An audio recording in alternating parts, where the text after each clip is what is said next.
Hello, my name is Olena. I come from Mykolaiv, which is in southern Ukraine. So I work as a teacher at school and also at university as teacher.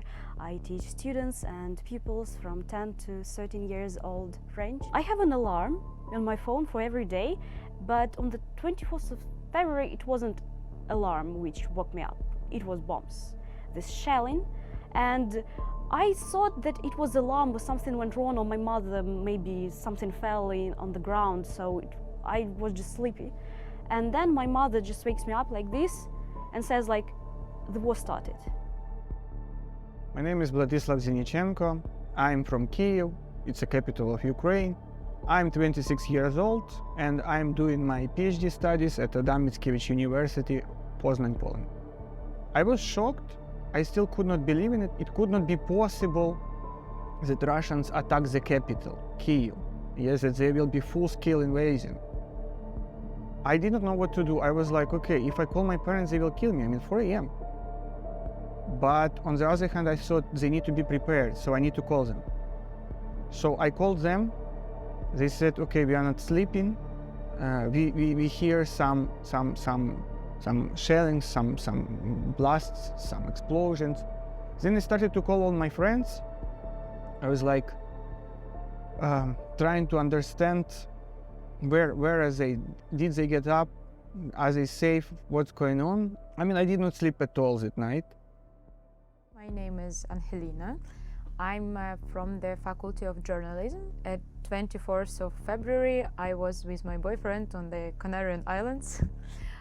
Before you will say that we are like very rich students, not because it was like typical cheap tickets that we bought in the September. So we didn't know that it will happen, of course, and we were on the vacation. We woke up at the morning and heard the news.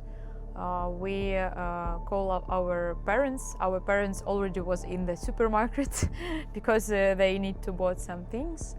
And together with my boyfriend, now it's husband, we need to go because we have a lot of work to do. It was 26th of February. So we were in Vienna, and from Vienna we go back to Ukraine. In Vienna they asked like, oh my God, you're from Ukraine? We're like, yes, okay. And they're like, we're so happy that you're like here in Vienna because that you're go from Ukraine there, you will be safe. And we're like, yes, but we'll go back to Ukraine right now. That they just thought that we are the refugees. We went like to our home. And also he was a reserve officer, so like he go to the army, and I maybe like starting like every Ukrainian start to volunteering in Ukraine. As a students, you know, we of course we don't have like much money to give to our army, but we can do some things. For example, we can make some food. That like energy food, yeah, that helps our soldiers. We made a lot of trench candles. There is a candle that can burn like, you know, for maybe 3 hours, like a big light. You can boil water under this, or maybe get warm. Mykolaiv stands on 2 rivers, but these rivers, they are connected to the sea, and they are salty. So we get water from Dnipro, which is not salty, but we get it from Kherson region. There is a station in Kherson region, and in April 2022 it was damaged, it was broken by Russian missile. From that day we don't have any normal water in our pipes. Whole April we were without any water in our pipes, no water, just no water. Our government decided to give citizens free of charge just water to drink, for drinking. But for household chores, people were just taking bottles, I don't know, buckets, everything they could, and went to river to get the water just to wash themselves. And they decided they have no other option than to get this salty water in our pipes. Salty water with old iron pipes. They are damaged. Every day we have from 12 to 50 problems with pipes all around the city. And for now, Mykolaiv is the first and the one city which has salty water in its pipes. In Ukrainian literature, we have this sorrow feeling, I don't know, sad feelings mostly, because throughout the history we have the same problem. Zinichenko wrote about this. In one of his poems, he said, "Don't make love with moskali." Moskali, it's like not very good word for naming Russians. I mean, in that time it was Moscovia, Russian Empire, and the same. So don't make friends, I would say. Don't make love also with Russians, because we see what is going on. My husband, several weeks ago, he was in Bakhmut. It's a Donetsk region, and it's I guess one of the worst war territories, war zones, because of the Russian propaganda, and they sometimes they took some territory and they push it in the media, we will do everything to get this place. And for example, I read the news from our official military, and they said that in Bakhmut 100,000 Russian soldiers died just for one city. It's not normal amount of people, but their government sent to them, you need to get that place. And when you know that your husband is there, it's not the best information that you can expect, but he's good. Now he's also in the Donetsk region, but in another place, and he's working. Everyone started to act everyone started to do something. Everybody was trying to search how to help. There was a protest near the Russian consulate. I decided, okay, I need to go, definitely. I met with my friend from Italy, made a poster, and we went to the Russian consulate. There were a lot of people, Poznan was woke up, on this call. Everybody came to protest, young people, old people. There was no difference, I remember one woman, she came to us, she hugged us, and she said, "Good that you are here, that your parents are not worried about you." I understand that for my parents, it is easier because they don't need to worry about me too. But for me, it was a disaster. I did not know how to help. I could not protect them. For me, it would be easier, of course, to be with them. We didn't know what to do, and I had my first lesson.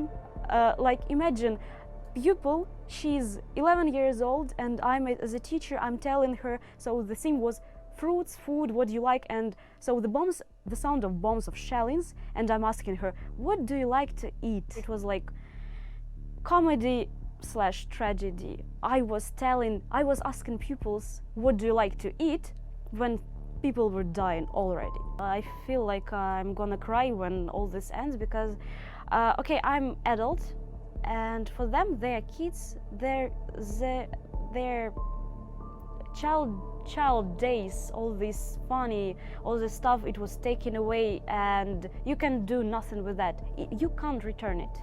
You can't come back in time and live your life once again. I feel so sorry, because they know the sound. Or for example, at the very beginning, they told me "Oh, teacher, there is a siren, you need to go to shelter." It wasn't me who told them you need to go. They told me, and every time they told me, it was a pause of dead silence. We accepted it. I mean, accept in other sense, not just accept that we will be occupied, but accept that we are all mortal. I mean, you, I, everyone in this room, we will be dead one day or another. But once again, we don't have a time to grieve, to cry. We can grieve, we can cry, but inside of ourselves, we think that after the victory, we don't even say if we win. After the victory, we will have much time to grieve. It's about family, of course. You just start to understand why it's the most important thing, because when all of your men from your family are at the war, especially now all of them are in the Donetsk region, which is really, it's very hard. So you understand that it's like the most important. It's bravery in eyes, in souls, in hearts. People who support Ukraine around the world are Ukrainians for me now. People who just, you are Ukrainian for me now because you're doing this, this project. And we all here do this project. You're all Ukrainians for me because we are fighting and we are like doing it in the name of a good thing, you know, in the name of light, in the name of like civilized world, let's say. And you know, it's about every story. And I collect these stories in my mind. I mean, I collect your stories in my mind too, each of you. I collect the stories of soldiers that I hear. I collect the stories like of my friends, my family. And I wanted to forget, I want to tell it, and I encourage you also to tell it to your children, to your grandchildren. It's important. I think bravery, because people were giving us like some, I don't know, experts, secret service, they were giving us 3 days. It's more than a year. We stay and we stay strong, and people know what they are fighting for. They are fighting for these families that behind their back, they cover them. And unfortunately, we lost our best people. Russians, they are just throwing the people away like a meat. They don't know, they don't value them. But we are losing our best people, because you can imagine that if they decided to go and defend what their like moral qualities, they just leave everything, leave their lives behind, you know. They could go like, I don't know, and live with their lives, I mean, with some perspectives, like, now there are a lot of opportunities. They could do it, but they decided to defend. And now they're like, on the front line, in these very hard conditions, like weather conditions, they are like, it's hard for them, but they are fighting because they know what they are fighting for. And it's like about each person. Volia means freedom. For me, Ukraine is freedom because we are free people, but we have our motherland. We want to protect it. We won't leave it. We won't give any piece, any meter, centimeter, inch, everything. We won't give to anybody because we are free people and we won't be occupied in any sense. Кохайтеся, чорнобриві, та не з москалями, бо москалі – чужі люди, роблять лихо з вами. Москаль любить жартуючи кине, піде в свою московщину, а дівчина гине.